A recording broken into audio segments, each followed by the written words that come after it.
आप सभी को जय मसीह की। मैं काफ़ी लेट हो गई हूँ, क्षमा चाहती हूँ। आइए हम छोटी सी प्रार्थना करते हैं, फिर वचन में जाएंगे। धन्यवाद धन्यवाद धन्यवाद धन्यवाद पिता परमेश्वर। धन्यवाद पिता कि तूने भोर के प्रकाश लेके सांझ तक हम सबको भला चंगा रखा है। तेरी स्तुति हो, तेरी महिमा हो, तेरी जय जयकार हो। जय धन्यवाद पिता, तू अति स्तुति और महिमा के योग्य है। तू सर्वशक्तिमान है, प्रभुओं में प्रभु, ईश्वरों में ईश्वर है। धन्यवाद धन्यवाद धन्यवाद धन्यवाद। सबसे ऊपर तू महान है पिता। धन्यवाद तेरी तेरी करुणा के लिए, तेरी दया के लिए पिता, तेरे अनुग्रह के लिए, तेरी आशीषों के लिए तेरा लाख लाख धन्यवाद पिता परमेश्वर। धन्यवाद धन्यवाद धन्यवाद पिता, तूने भोर के प्रकाश से लेके पिता हम इस साल तक हम सबको भला चंगा रखा है। धन्यवाद धन्यवाद धन्यवाद। तेरी स्तुति महिमा प्रशंसा हो पिता।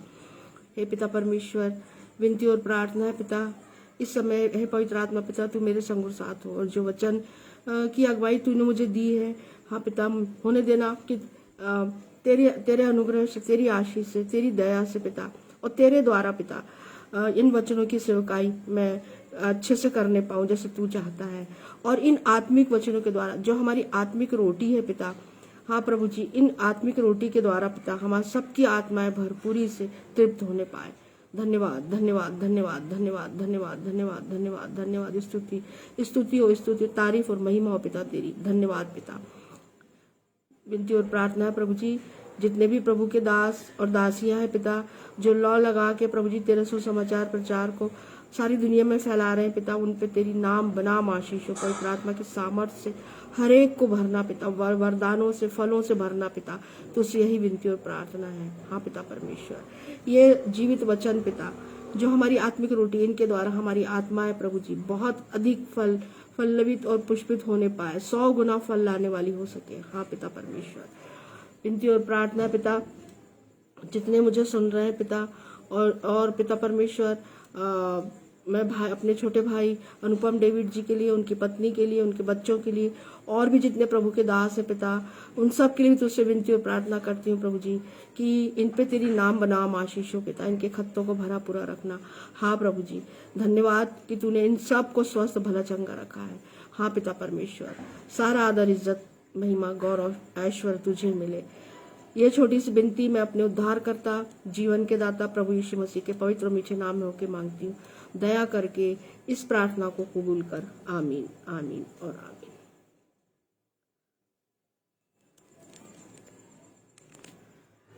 बहनों भाइयों, आज जो विषय मैंने लिया है वो है 2 माताओं के विषय में। हमारे पवित्र शास्त्र में बहुत सारी माताओं का जिक्र है ना, लेकिन मैंने यहाँ पर आज 2 ऐसी माताओं के विषय में अपन वचन के द्वारा सीखेंगे, जो माताएं केंद्र बिंदु, इस पवित्र शास्त्र का केंद्र बिंदु भी है, ही है नहीं, भी है, केंद्र बिंदु भी है। तो इसके लिए मैं पढ़ना चाहूंगी उत्पत्ति 3 और उसका 1 से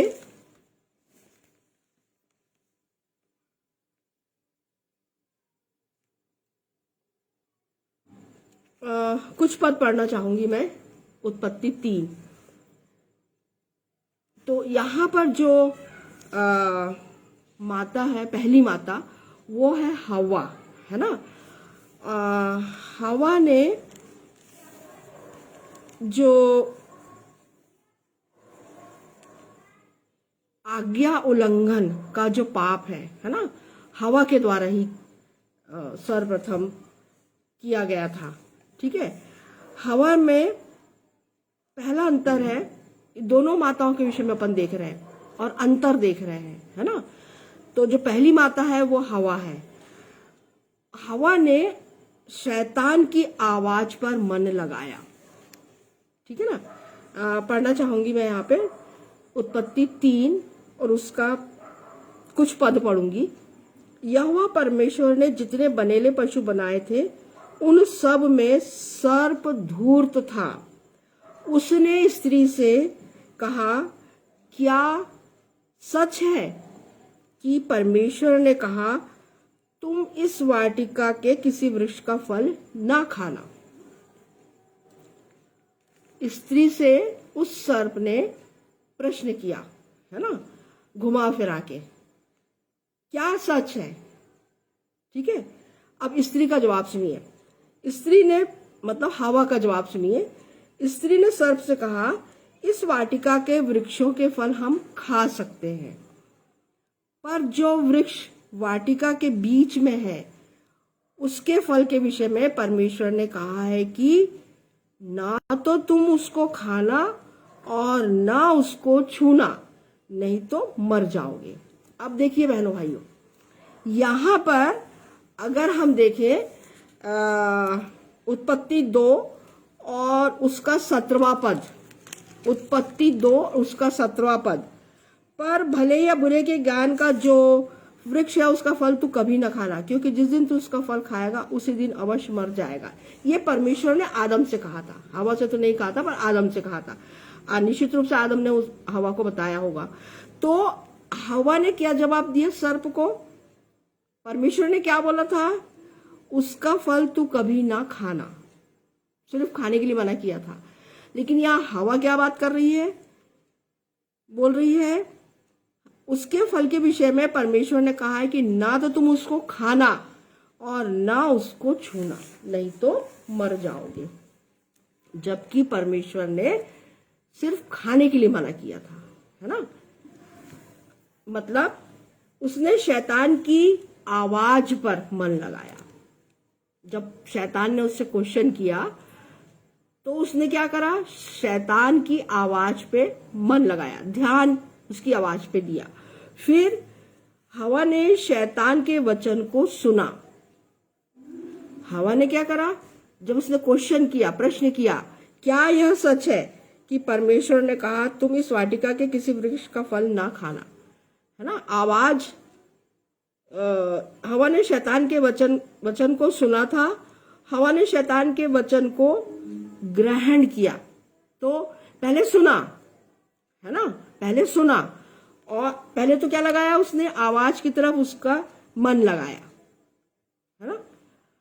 आवाज जब उसने बोला उसने, तो उसने क्या करा? उसकी तरफ मन लगाया।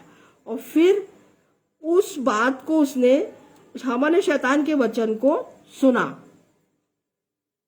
और हवा ने शैतान के वचन को ग्रहण किया। कैसे ग्रहण किया?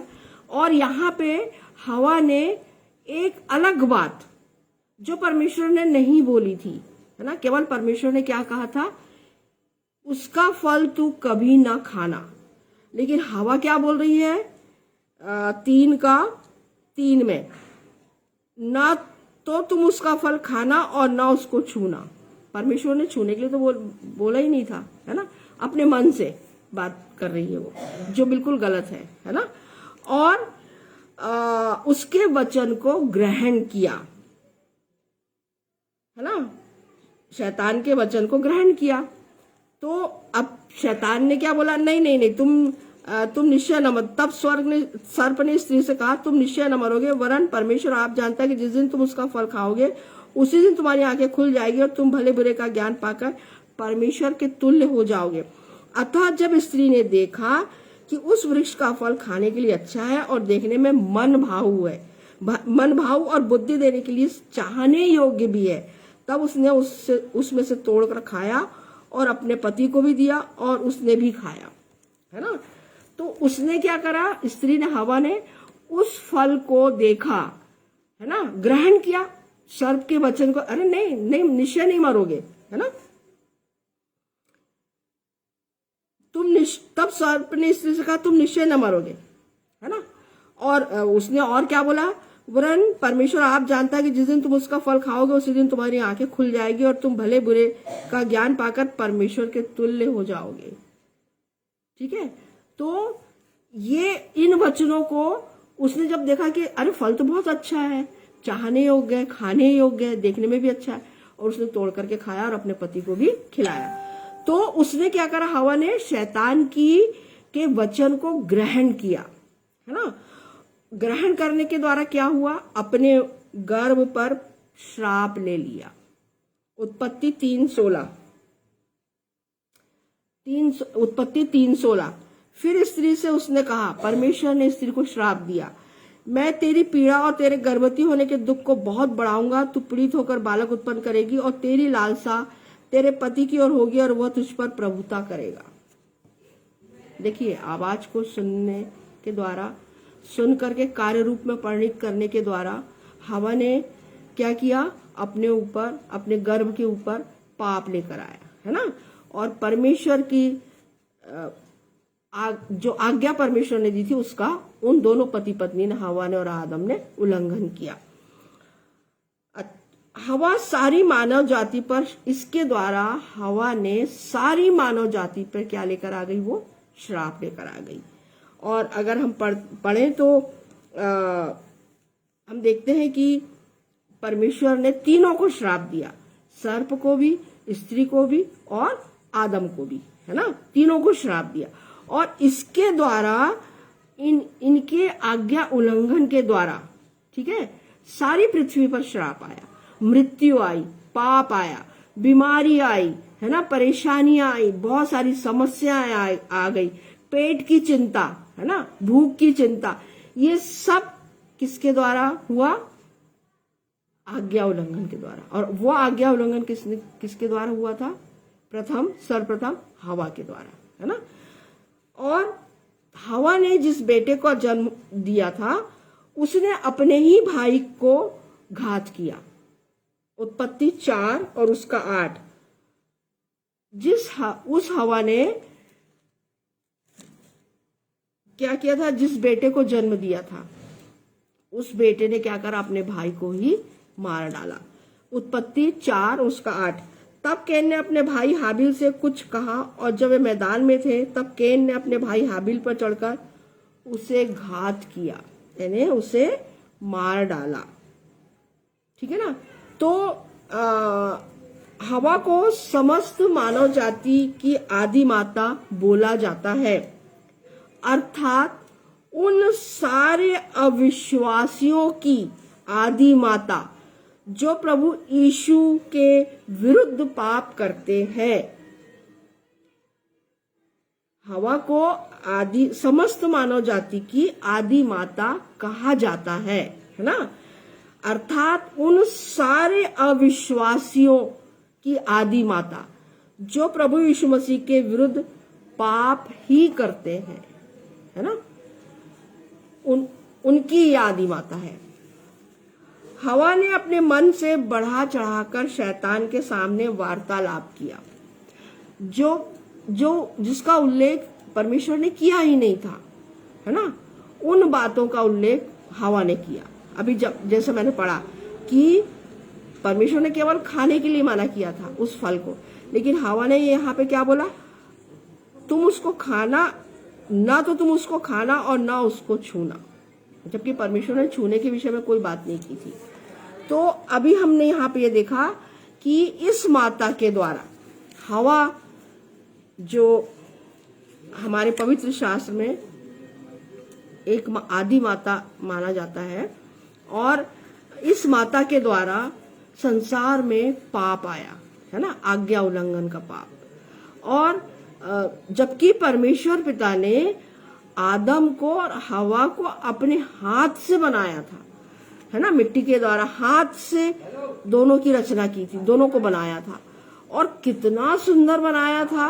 विलाप गीत 4 अगर हम उसका पढ़ें तो हमको पता चलता है कि वो बहुत सुंदर परमेश्वर पिता ने इन दोनों को बनाया, तेजोमय, है ना, ग्लोरियस बॉडी थी इनकी, ग्लोरियस बॉडी, बहुत तेजोमय थे ये। और ये परमेश्वर की संगति में रहते थे, क्योंकि सांझ के समय परमेश्वर ठंडे समय में इनसे मिलने आता था। बताइए आप, कितना प्रेम करता था परमेश्वर पिता इनको। और परमेश्वर पिता ने जो सीमा बनाई थी कि इस सीमा के बाहर नहीं जाना, है ना, उस वृक्ष का फल नहीं खाना, तो शैतान ने क्या करा, हवा को बहका करके, फुसला करके और लालच दिलाया, अरे नहीं, निश्चय नहीं मरोगे, है ना, बल्कि तुम तो क्या हो जाओगे, परमेश्वर के तुल्य हो जाओगे। तुम भले बुरे का ज्ञान पाकर परमेश्वर के तुल्य हो जाओगे। बताइए अब आप। तो इस बहकावे में कौन आई, हवा आई, है ना। और इस माता के द्वारा क्या आ गया, पूरे संसार पे पाप आया। और हम सब जानते हैं कि पाप की मजदूरी क्या है, मृत्यु। तो मृत्यु भी आई। जब पाप आया तो पाप के साथ में मृत्यु आई, है ना। तू मिट्टी और मिट्टी में ही मिल जाएगा। परमेश्वर ने बोला है 3:19, और अपने माथे के पसीने की रोटी खाया करेगा और अंत में मिट्टी में मिल जाएगा, क्योंकि तू उसी में से निकाला गया है। तू मिट्टी तो है और मिट्टी ही में फिर मिल जाएगा। मतलब ये मृत्यु इस पाप के द्वारा संसार में आई।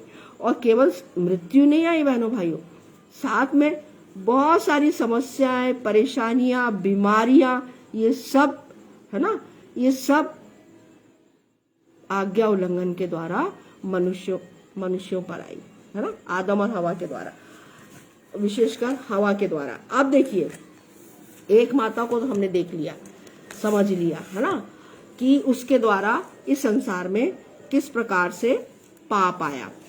ठीक है, अब हम दूसरी माता को देखते हैं, जो हमें मिलता है लूका 1 और उसका 28 से 38 पद तक।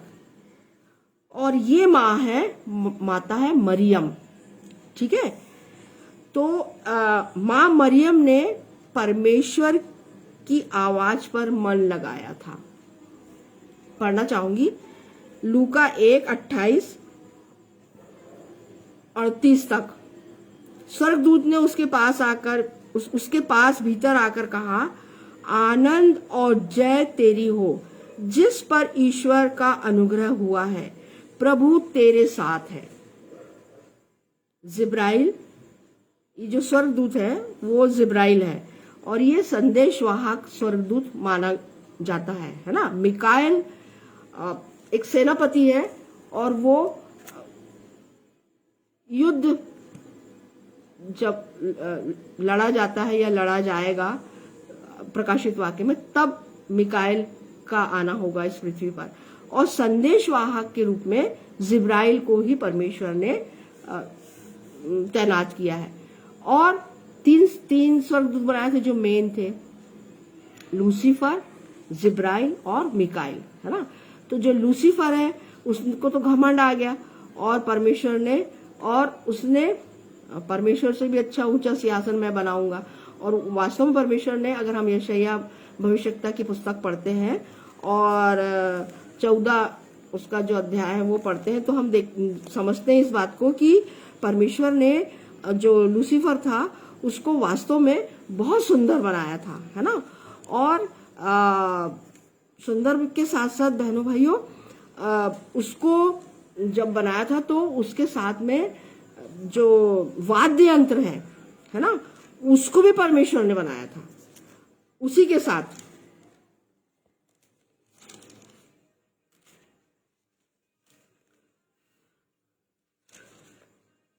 14 का 12 पद पढ़ना चाहूंगी लूसीफर के विषय में। है भोर के चमकने वाले तारे, तू कैसे आकाश से गिर पड़ा है। तू तो जाति जाति को हरा देता था, तू अब कैसे काट कर भूमि पर गिराया गया है। तू मन में कहता तो था, मैं स्वर्ग पर चढ़ूंगा, मैं अपना सिंहासन को ईश्वर के तारागण से अधिक ऊंचा करूंगा और उत्तर दिशा की छोर पर सभा के पर्वत पर विराजूंगा। मैं मेघों से भी ऊंचे ऊंचे स्थानों के ऊपर चढ़ूंगा, मैं परम प्रधान के तुल्य हो जाऊंगा। ये देखिए, ये घमंड लूसीफर को आया और परमेश्वर पिता ने उसको क्या कर दिया, भूमि पर गिरा दिया, है ना। तो 3 स्वर्ग, अब एक स्वर्गदूत लूसीफर क्या बन गया है, परमेश्वर ने उसको हटा दिया, है ना, स्वर्ग से ही हटा दिया पूरी तरह से। अब ये जो जिब्राइल है, ये परमेश्वर ने समय समय पर बहुत सारे संदेशों को लेकर के जिब्राइल स्वर्गदूत को भेजा। तो जिब्राइल स्वर्गदूत माता मरियम के पास भी आया, है ना। और कितने रिस्पेक्टली बात कर रहा है, देखिए जिब्राइल, आनंद और जय तेरी हो जिस पर ईश्वर का अनुग्रह हुआ। देखिए कितनी खुशी की बात है ना। वो स्वर्गदूत है और वो कितनी रिस्पेक्टली बात कर रहा है माता मरियम से कि आनंद और जय तेरी हो, है ना, या सलाम तुझको, ठीक है, या सलाम। तो प्रभु तेरे साथ है, बताइए, है ना। तो इस बात, और वह उस वचन से बहुत घबरा गई और सोचने लगी कि यह किस प्रकार का अभिवादन है। स्वर्गदूत ने उससे कहा, हे मरियम, भयभीत न हो, क्योंकि परमेश्वर का अनुग्रह तुझ पर हुआ है ना। तो मरियम ने, देखिए, वो बिल्कुल कुंवारी कन्या थी, है ना। और जब एक अलौकिक घटना उसके सामने हुई कि एक स्वर्गदूत उसके सामने आके खड़ा हुआ, तो निश्चित रूप से वो घबराएगी, डरेगी, है ना। तो परंतु मरियम ने स्वर्गदूत की पूरी बात को सुना, आवाज को सुना, अभिवादन को सुना, है ना। और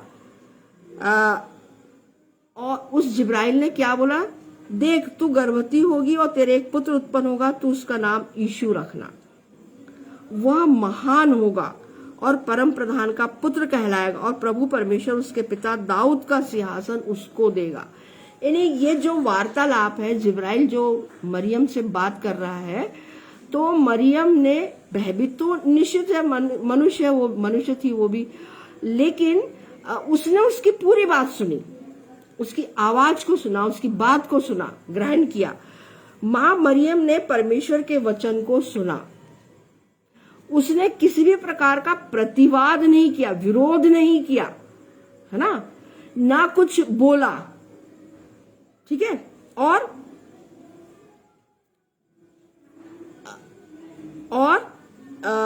परमेश्वर के उस वचन को उसने क्या करा, मरियम ने परमेश्वर के वचन को ग्रहण किया, स्वीकार किया, है ना। मां मरियम ने परमेश्वर के वचन को ग्रहण कर पवित्र आत्मा की सामर्थ्य से क्या किया, यीशु मसीह का जन्म हुआ, है ना। पवित्र आत्मा की सामर्थ्य से वो गर्भवती हुई और उसने यीशु मसीह को जन्म दिया। मरियम सारी मानव जाति के लिए उद्धारकर्ता को जगत में ले आई, सारी मानव जाति के लिए। लूका 2:34 और 35।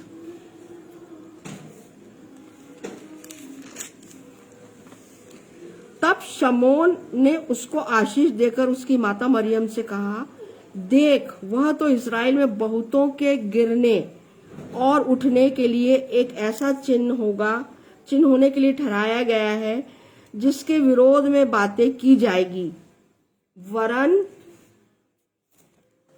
तेरा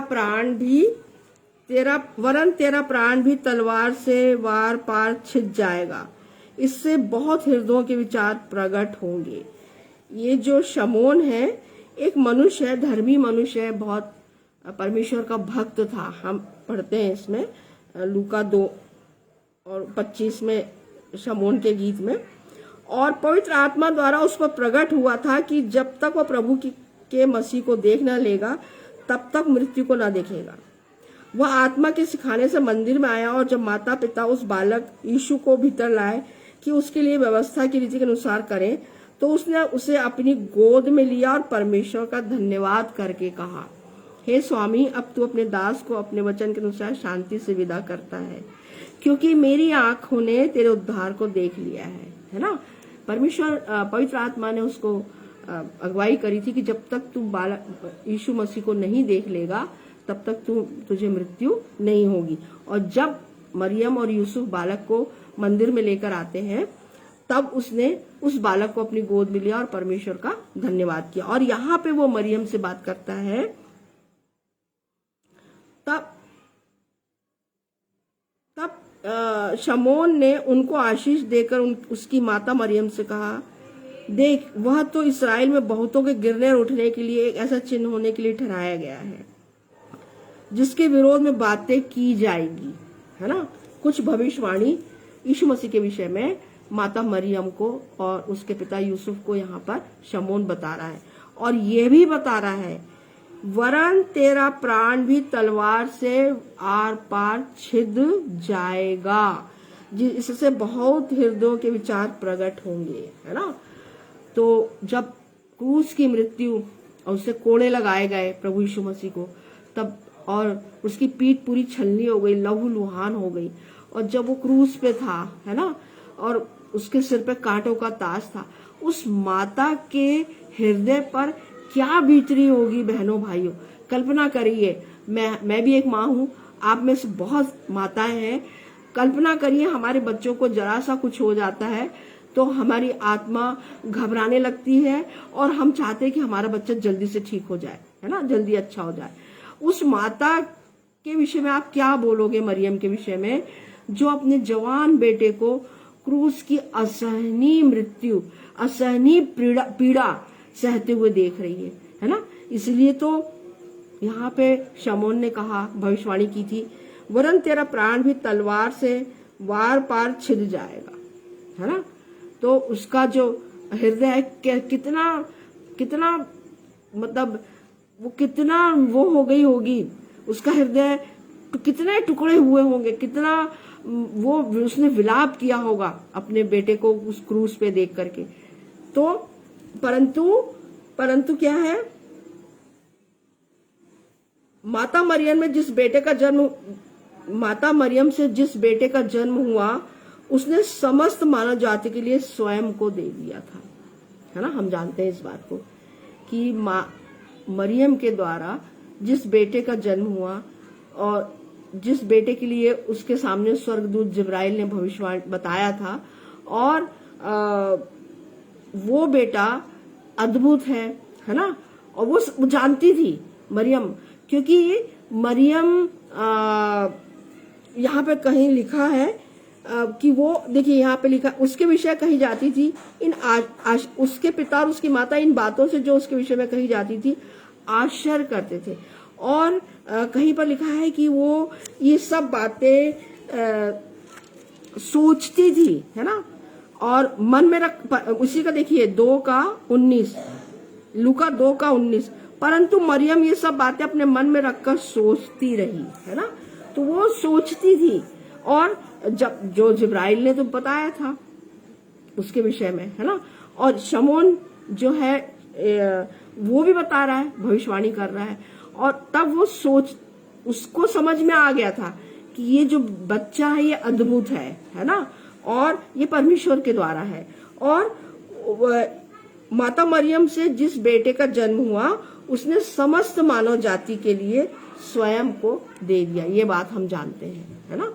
फिर मरियम उन सारे इंसानों के लिए एक जरिया बन गई। माता मरियम उन सारे इंसानों के लिए एक जरिया बनी जो यीशु पर विश्वास करके परमेश्वर की संतान बन जाते हैं। मैं और आप, जब हम प्रभु यीशु मसीह पे, अन्य जाति भी, केवल इजरायली या यहूदी या ईसाई नहीं, है ना, जो कोई है ना, परमेश्वर ने जगत से ऐसा प्रेम करा रखा कि उसने अपना इकलौता पुत्र दे दिया, और जो कोई उस पर विश्वास करे वह नाश न हो परंतु अनंत जीवन पाए। तो यूहन्ना 3:16 हम सबके दिमाग में रहता है ये पद, और हम इसको बहुत अच्छे से हमने कंठस्थ याद किया है कि परमेश्वर पिता ने सबके लिए द्वार खोले हैं, है ना। और पौलुस ने भी कहा अन्य जातियों, और ये बहुत बड़ा परमेश्वर के द्वारा हम अन्य जातियों के लिए बहनों भाइयों तोहफा है, गिफ्ट है, वरदान है कि प्रभु यीशु मसीह को हम अपना उद्धारकर्ता स्वीकार करके, है ना, कहाँ जा सकते हैं उसके साथ, अनंत जीवन में जा सकते हैं, है ना। हमारा उद्धारकर्ता जब हम उसको स्वीकार करते हैं तो अब अपने पापों से क्षमा मांगते हैं, तब प्रभु यीशु मसीह हमें हमारे पापों से क्षमा करके हमें उद्धार भी देता है, और साथ में अनंत जीवन में भी वो हमें ले चलता है ना। तो माता मरियम ने के द्वारा जो उन सारे इंसानों के लिए एक जरिया बन गई जो यीशु पर विश्वास करके परमेश्वर की संतान बन जाते हैं। परमेश्वर पिता की संतान मैं और आप, हम सब हैं, सारे विश्वासी हैं जो प्रभु यीशु मसीह पे विश्वास करते हैं। माता मरियम ने संपूर्ण समर्पण, पूरी नम्रता से विश्वास सहित किया।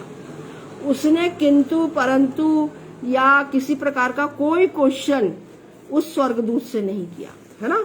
और अगर हम देखें इसी का एक लूका 1:38, मरियम ने कहा, देख मैं प्रभु की दासी हूं, मुझे तेरे वचन के अनुसार हो।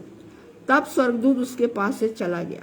मरियम ने संपूर्ण समर्पण, पूरी नम्रता के साथ में, पूरी दीनता के साथ में उसने समर्पण किया, स्वर्गदूत की बातों को विश्वास किया, माना और उसने परमेश्वर के सामने समर्पण किया, है ना। उसने कोई आर्ग्यूमेंट नहीं किए, कोई प्रश्न नहीं किया और पूरी दीनता से, पूरी नम्रता से उन वचनों को ग्रहण किया, है ना, और स्वीकार किया और समर्पण के द्वारा, समर्पण सहित परमेश्वर की हर बात को उसने माना। तो यहाँ पे हमने दोनों माताओं के विषय में देखा। हवा के द्वारा पाप इस संसार में आया, पाप के साथ साथ मृत्यु आई और क्या आया, बीमारियां आई, परेशानियां आई, नाना प्रकार की समस्या आई, है ना, पेट की भूख, है ना, और बहुत सारे पाप,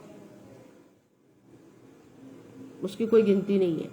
ये सब आज्ञा उल्लंघन के द्वारा, माता जो हवा थी उसने क्या किया, आज्ञा उल्लंघन के द्वारा इस प्रकार से उसने पाप को संसार में लेकर आई वो, है ना। और केवल पाप ही नहीं आया संसार में, लेकिन इतनी सारी चीजें भी उसके साथ में आई, मृत्यु आई, समस्याएं आई, परेशानियां आई, बीमारियां आई, है ना, बहुत सारे कष्ट आए। और क्योंकि उनको श्राप मिला, तीनों को श्राप मिला, है ना, श्राप आया मनुष्य के जीवन में, क्या आया, श्राप आया, है ना, परमेश्वर का श्राप। और ये माता हवा के द्वारा आया, लेकिन माता मरियम के द्वारा क्या आया, वो एक उद्धार, हमारे उद्धारकर्ता को इस पृथ्वी पर संसार में लाने का एक जरिया बनी। और उस बेटे के द्वारा फिर क्या मिला, हमें उद्धार मिला, हमारे पापों से छुटकारा मिला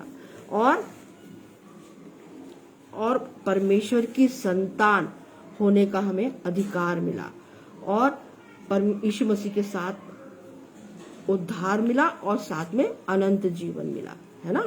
हम प्रभु यीशु मसीह पे विश्वास करते हैं कि वो ही हमारा उद्धार करता है और अनंत जीवन सिर्फ और सिर्फ प्रभु यीशु मसीह के पास है। तो माता मरियम में और माता हवा में कितना अंतर है, देखिए, है ना। एक माँ के द्वारा संसार में पाप आया और दूसरी माँ के द्वारा उद्धार आया, है ना।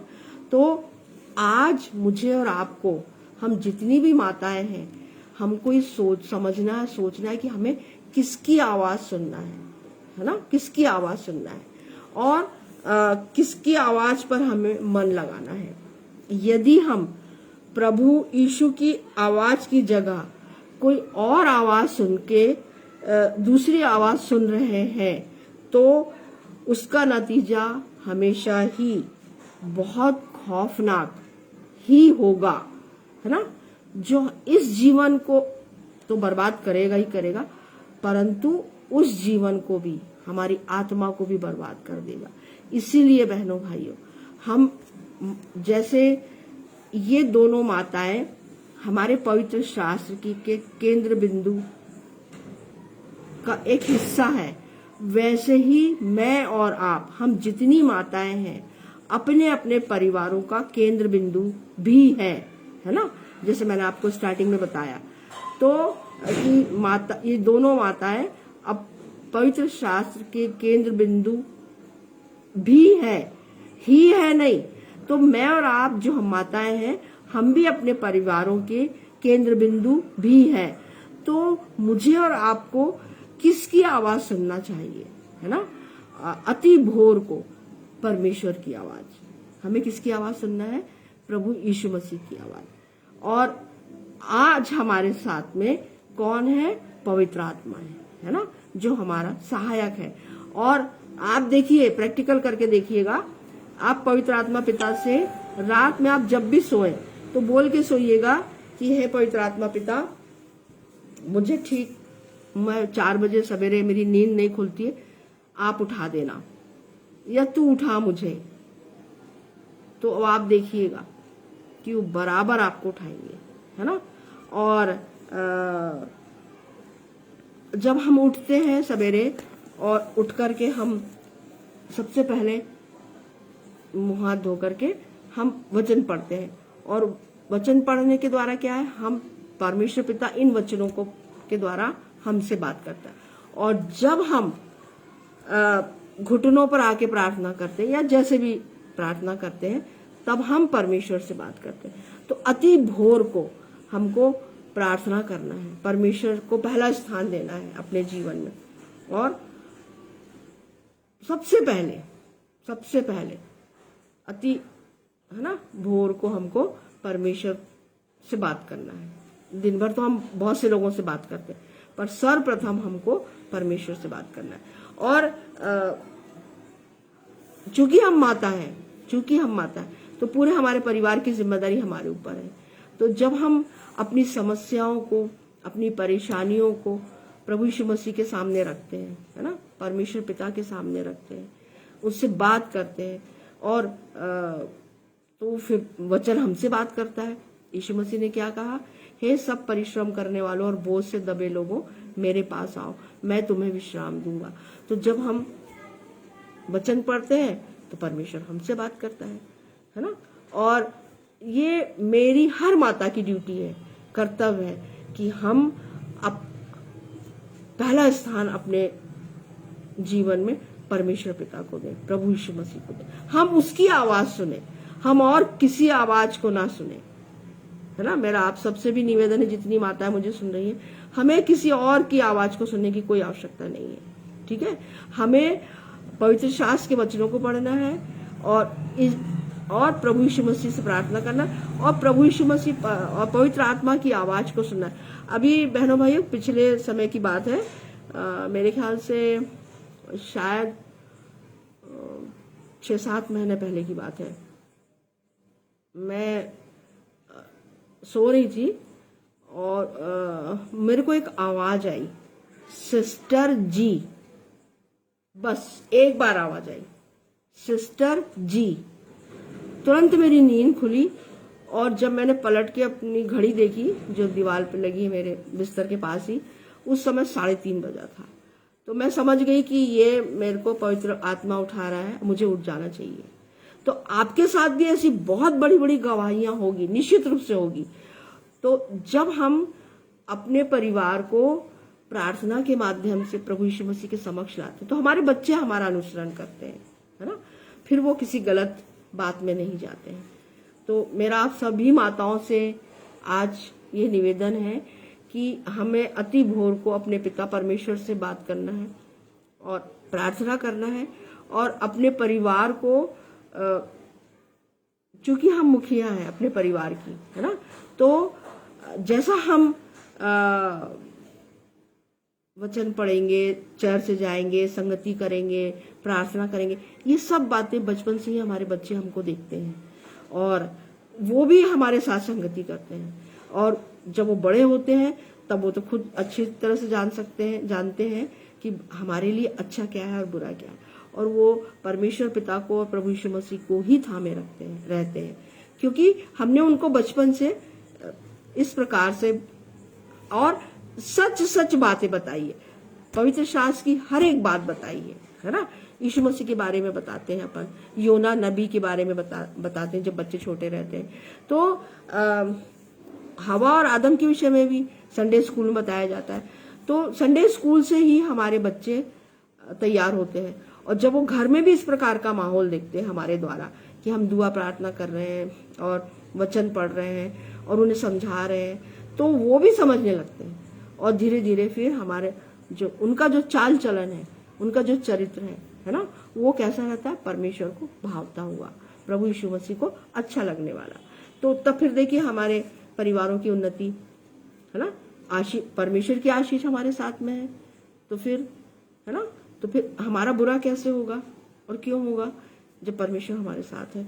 तो आज हमने सीखा कि 2 माताओं के विषय में जो हमें पवित्र शास्त्र में पढ़ने को मिलता है, उत्पत्ति में हवा के विषय में और लूका में माता मरियम के विषय में। तो इन दोनों माताओं में जमीन आसमान का अंतर हमने देखा है ना, और हमने इस बात को समझा जाना कि हमें परमेश्वर की आवाज सुनना है, हमें प्रभु यीशु मसीह की आवाज सुनना है और उसके पीछे चलना है ना। उसके वचनों को हमको ग्रहण करना है, पवित्र शास्त्र के जो वचन है उसको हमको ग्रहण करना है, ठीक है ना। हम अपने जीवन में तब हम क्या है सक्सेस होते चले जाएंगे, हमारा पूरा परिवार उन्नति करता चला जाएगा। आइए हम छोटी सी प्रार्थना करते हैं। धन्यवाद धन्यवाद धन्यवाद धन्यवाद पिता परमेश्वर, धन्यवाद धन्यवाद धन्यवाद। स्वर्ग तेरा सिंहासन और पृथ्वी तेरी चौकी है राजा। धन्यवाद पिता परमेश्वर, धन्यवाद प्यारे यीशु, धन्यवाद पवित्र आत्मा पिता। विनती और प्रार्थना है प्रभु जी, ये वचन प्रभु जी जो हमने आज सीखा दोनों माताओं के विषय में और हमने देखा कि हवा ने तेरी बातों का आज्ञा उल्लंघन किया। हाँ पिता, और प्रभु जी तेरे द्वारा उन्हें श्राप दिया गया, तीनों को श्राप मिला और समस्त पृथ्वी पर श्राप आन पड़ा उनकी अनाज्ञाकारिता के द्वारा, और मृत्यु आई, पाप आया, बीमारियां आई और परेशानियां आई, समस्या आई। परंतु दूसरी माता मरियम के द्वारा प्रभु जी हमारा उद्धार करता आया। धन्यवाद धन्यवाद तेरी योजना के लिए पिता, धन्यवाद हमारे छुटकारे के लिए जो तूने प्रबंध किया। धन्यवाद पिता कि तूने अपने पुत्र को इस संसार में हम सब पापियों के लिए भेजा, और पिता उसने जितनी जो असहनीय उसने मृत्यु सही, उसके कोड़े खाने के द्वारा हम चंगे होने पाए हैं। धन्यवाद पिता परमेश्वर, धन्यवाद धन्यवाद, तेरी स्तुति हो, महिमा हो, तारीफ हो पिता तेरी कि तूने अपने पिता हो करके।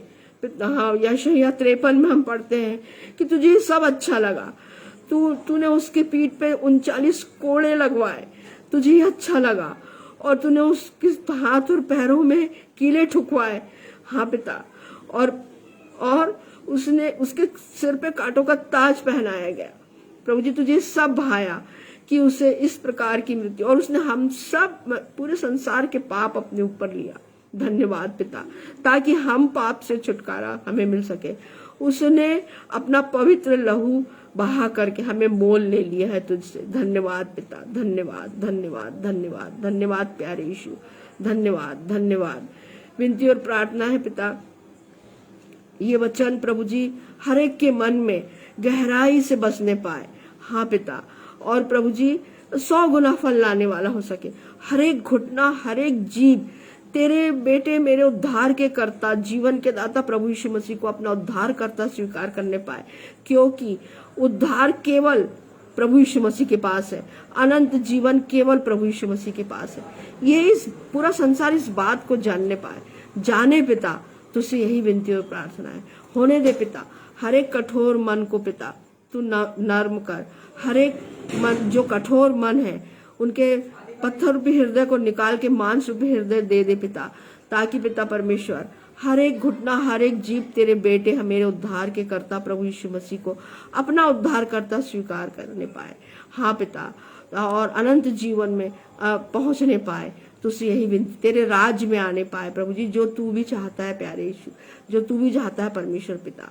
हाँ पिता परमेश्वर, हर एक पासबान, हर एक प्रभु के दास दासी पे तेरी नाम बनाम आशीष पिता। विनती और प्रार्थना पवित्र आत्मा पिता, उन्हें वरदानों, अपने वरदानों से, दानों से और फलों से भरपूर रख पिता। हाँ प्रभु जी, तुझसे यही विनती और प्रार्थना है। विनती और प्रार्थना है पिता, हर एक गरीब, मोहताज, दुखी, लाचार, विधवा, अनाथों की दया करके सुधि ले। सारी मंडली जो विश्वासी भाई बहन है, हर एक पे तेरी नाम बनाम आशीष पिता। हाँ प्रभु जी, जबकि तेरे बेटे हमारे उद्धार करता प्रभु यीशु मसीह का आगमन बहुत निकट है पिता, हम सब आत्मा में जीवित रह करके उससे मिलने पाए। तुझसे यही विनती और प्रार्थना, हर एक को प्रभु जी आत्मिक रूप से बहुत बहुत मजबूत कर अपने वचनों के द्वारा। हाँ पिता परमेश्वर, सारा आदर, इज्जत, महिमा तेरे चरणों में। ये छोटी सी विनती तेरे इकलौते बेटे, मेरे उद्धार के कर्ता, जीवन के दाता प्रभु यीशु मसीह के पवित्र और मीठे नाम में होके मांगती हूँ। आमीन, आमीन और आमीन। आप सभी को जय मसीह की।